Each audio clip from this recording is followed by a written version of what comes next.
Getting your suspension set up correctly on your mountain bike is vital to get the best performance out of it. And whilst it's really easy for us to demonstrate that to you in the workshop, it doesn't actually show you what those effects are when you're out on the trail. So we're here in Alicante in Spain, and we're just going to make a few of those major adjustments, air pressure, air volume and some damping stuff, just to show you those effects and so you can make sure and get it right at home.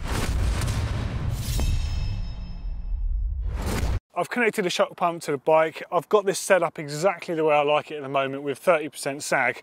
So I'm running 90 PSI in the fork currently, so I'm going to let this down to about 60. So that should be way too soft for me, and I'm going to do the same for the rear shock just to really emphasise how badly the bike can handle when it's undersprung. Okay, so out back again, I'm running this 30% sag almost like bang on the nail, and I'm running this at 240 PSI, so I'm going to take this down to about 190. To get a similar effect front and rear. So I'm expecting this bike to have more like 40–50% sag with this sort of setup. So whilst this will feel really nice on some of these smaller bumps, as soon as I'm up to a little bit of speed and start hitting the bigger stuff, it's actually going to feel quite out of control because I'm going to be slamming through that travel way too easily. And of course the other effect you have by running it too soft is as soon as I turn that pitch down onto a bit of a steeper bit of terrain, the front forks are going to be compressed further more often, so I won't have that support. Okay, so it's grippy, but oh my god, it's getting overcome quite easily with this stuff. Way too soft, really. So, okay, so the fork does have a good amount of grip when it's soft, but as you can see here, I've been bottoming out all the way, and really on this, you shouldn't be using all that travel the whole time. I can actually start to feel some of those hits through to my hands. So the fork's set up as it is, 60 PSI now with no volume spaces, so I'm just smashing through that travel. So as we've just looked, when you ride downhill with your bike set up way too soft, it kind of does feel grippy and it does feel nice on the smaller stuff, but it gets really sort of overcome very easily when it starts getting rough. And I was feeling a lot of those bumps straight through to my hands, which completely defeats the purpose of having that suspension. Obviously the suspension is there to isolate the bumps from the ground from you, the rider, and it's enabled to get the wheels on the ground as much as possible. It just didn't feel like I had any sort of element of control there. But also you get a significantly bad effect when climbing. Although this shock does have a 3-position compression lever on it, even with it fully on the locked out position, just because of how low the bottom bracket is, because of the amount of sag I'm running, the bike just handles like a pig. It's just so low and sluggish, and even that amount of compression is not going to help when the bike is not set up with the correct sort of spring weight for you. Okay, so we started out with the bike correctly set up and I released the air out of the fork and the shock, so the fork went down to 60 PSI. My stock setting with 30% sag was 90 PSI, so I've jumped this up to 120. So you get 3 pretty accurate sort of gauges on it, and even just putting my weight on the bars now, it feels so hard. So pretty interested to see how this feels. Rear shock, I've taken that from 240 all the way up to 300 pounds. So this thing, again, just feels insanely hard.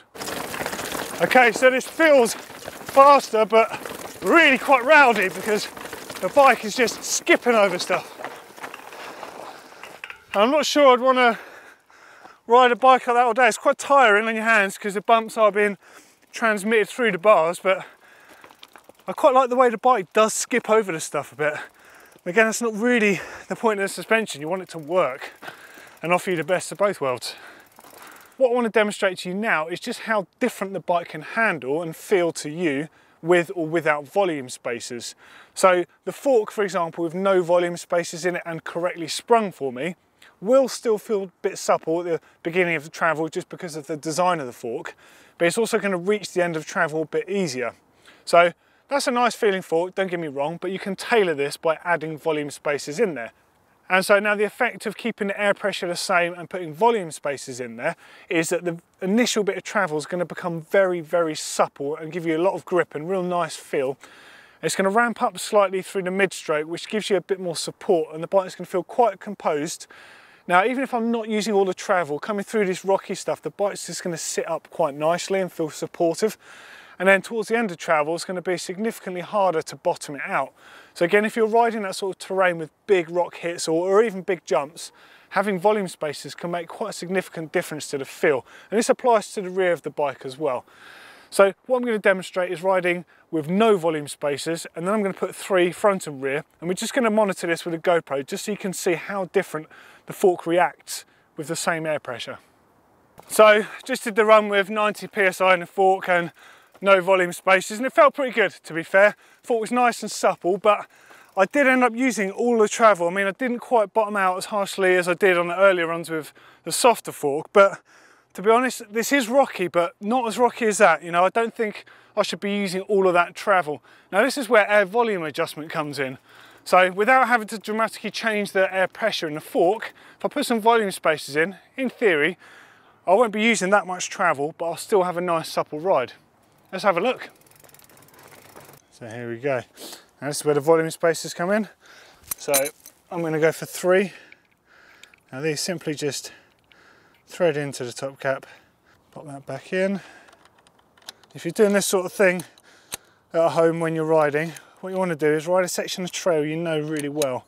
Preferably a rough section of trail that really tests your suspension out, but you specifically want it to be on something you know, because you understand where the bike should be bottoming out, where it shouldn't be, you know, when you're going to be G'ing out into turns, things like that.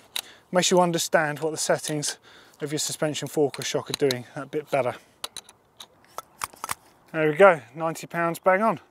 So there you go, so that's got 3 volume spaces in there, same air pressure, 90 psi, so I'm expecting this to be significantly different, so let's hit the trail.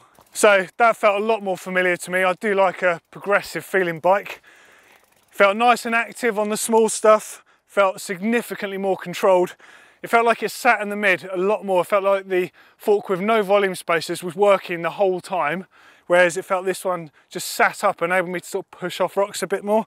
And I've not used all of the travel either, but it didn't feel harsh in doing so. I mean, that is the way I love the suspension to feel.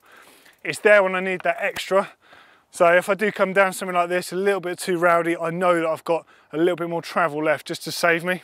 So we've discussed the air spring on the bike and also the air volume adjustment, and we've seen how that reacts differently, whether it's too soft, too firm, or you're running no volume spaces, or you're running lots of volume spaces. So there's also compression and rebound to talk about. So the compression adjustment commonly found on forks and shocks is low speed compression. So this essentially helps stop the fork or shock moving to your body weight. So on the front of the fork here, you can add some low speed compression on, perhaps if you're climbing up a fire road or something like that. But it's also really good if you're running a really steep track and you're finding the fork's diving a bit too much. You can add some low speed compression just to help keep the fork up a little bit. Be surprised how much difference that makes. Of course, if you fully close this, that's going to feel incredibly harsh. So you need to play around with this to get your ideal settings. But fully closed is a great setting to use if you're on a fire road or even just commuting to work on the main road. Out back though, it's a little bit different. So on this particular shock, you've got a 3-position lever here. Very easy to adjust, and it's got an indented action. So at the top, it's the same effect as the fully closed dial on the fork. So it feels like it's almost locked out. It makes the bike sit up, but if you hit a bump, the rear suspension will still work. The mid setting, slightly less, and the bottom setting is fully open. So why are there not 2 settings? Most people will want fully closed and fully open, right? Well, not necessarily so. Fully open is great because the shock is active, it's doing its job properly. And then a fully closed setting for obvious reasons. But the mid setting is actually probably the most useful setting on a big all-mountain style bike like this. And the reason for that is when you're climbing off-road and you're really digging in, the bottom bracket height on these bikes is quite low, and it can become very easy to clip your pedals on rocks. If you run it in the mid setting, it just sits the bike up that bit higher, much like the opposite effect when descending. You don't want the forks to dive. Really try and experiment with using that mid setting when you're climbing on a bike, and you'll be surprised how good it feels. Rebound is a little bit different, and it's very hard to show. So rebound controls the rate at which the fork or the shock extends. Simply put, if you have too little rebound damping added to the fork or shock, then it's just going to be like a pogo stick and you're not going to have any control. So it will feel really nice over pattery sort of jumps and bumps, but as soon as you start hitting rough stuff like this, it's going to be a horrible ride, and you don't really want that. And also the other issue you have is if you start hitting jumps, because there's no rebound to control it, you're basically on a giant spring, and the inertia of that could actually fire you, and you don't really want to go over the bars. By having too much rebound damping, the effect is you're going to get this thing called pack down, and that's basically when the shock can't extend fast enough in between hits, and successively it gets slower and slower and slower and slower until there's no travel left to use and it can't extend properly, and it feels like it's a locked out rear end, and that is not good at all. So you need to find a happy medium. Once you've got those settings right, just take note of them and you're good to go. So hopefully this demonstration on fork and shock adjustments has cleared things up for you a little bit. If you want a couple more really useful videos, click down here for how to do those volume spacers in your fork and shock, a really good thing to do yourself at home. And click up here if you want to find out different ways to use your lockout and how useful that actually is out on the trail. Click on the globe here to subscribe. New content coming straight for you every single day, and it's free. And of course, if you like the video, give us a thumbs up.